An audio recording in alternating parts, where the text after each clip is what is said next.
ખેડૂતોને ડીઝલના ડખામાંથી ક્યારે મુક્તિ મળશે એ સવાલ સૌથી કપરો છે। દ્વારકાના ખંભાળિયાના મામલતદારે એક પરિપત્ર કર્યો છે કે જે ખેડૂતે ખુલ્લા પાત્રમાં પેટ્રોલ કે ડીઝલ જોઈતું હોય તેમણે 7/8 ની નકલ, આધાર કાર્ડ અથવા ચૂંટણી કાર્ડની નકલ, ટ્રેક્ટર અથવા ખેત સાધનની આરસી બુકની નકલ રજૂ કરવી પડશે। એટલું જ નહીં, જેમના નામે જમીન હોય એમના નામની જ આરસી બુક જોઈશે। વળી ખુલ્લા પાત્રમાં ડીઝલ ખરીદતી વખતે એ વ્યક્તિ પોતે પંપ પર હાજર રહેવો જોઈએ। જો આટલા નિયમો પાળશે ત્યારે 200 લીટરની મર્યાદામાં ડીઝલ કે પેટ્રોલ મળશે।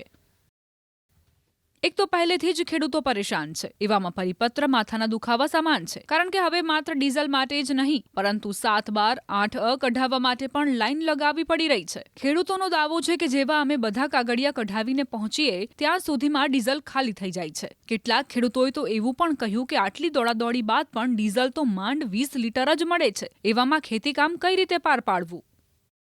સવારે 6 વાગે ગંગા જમના પાસે ગયો, અહીંયા નંબરે ડીઝલ, અહીંયા નંબરે, અહીંયા આવ્યા પછી કે 7/12 લઈ આવો, 8 લઈ આવો, જેના નામનું ટ્રેક્ટર હોય એની આરસી બુક જોઈ, 7/12 ને બધું લઈ આવ્યા પછી 4 કલાક થયા ઉભા, હજી વારો આવ્યો નથી અને આવીને ગમે ચીઠી લઈને વયા જાય, 7/12 પહોંચ જોતા નથી અને કયો હતા કે આ તો આ રીતે જ હાલશે, વ્યવસ્થા કંઈ છે નહીં, કંઈ પણ વ્યવસ્થા થાય અને એ 10 લીટરમાં તમારે 12 વાગ્યા સુધી ઉભા, હજી વારો આવ્યો નથી। તંત્ર આમાં કંઈક ધ્યાન આપે એવી અમારી માગણી છે। 7/12 જમા કરાવ્યો, 7/12 તમારું નામ હોવું જોઈએ, આધાર કાર્ડમાં તમારું નામ હોવું જોઈએ, આરસી બુકમાં તમારું નામ હોવું જોઈએ, જેનું નામ હોય ને એ જ વ્યક્તિ હાજર રહીએ, આવી વ્યવસ્થા છે।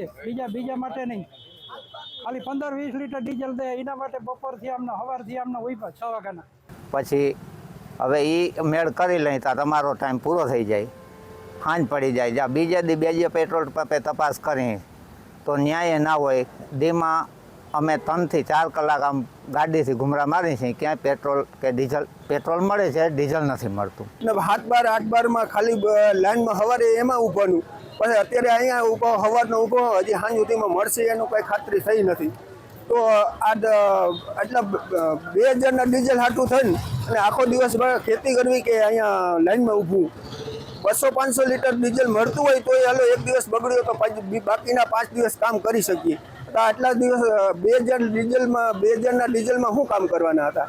અમારું એવું છે કે આટલા જો પુરાવા માંગતી હોય સરકાર તો કમસે કમ 200 થી 500 લીટર ડીઝલ મળવું જોઈએ ખેડૂતને। 2000નું આપ્યું, હવે જીસીબીમાં ભરવાનું 2000નું, તો આ લઈ આવી તો એ પોહાય નહીં, એક 25-50 રૂપિયાનો ખર્ચો આવે અને હાલે 2 થી 3 કલાક।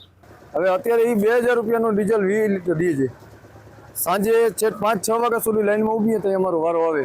હવે 2000 રૂપિયા ડીઝલ આટું થઈ અને આખો દી 10 કલાક અમારે બગાડે પડે, પાછો 7/12 વાળો વ્યક્તિ જોઈએ, આરસી બુક વાળો પોતે જોઈએ।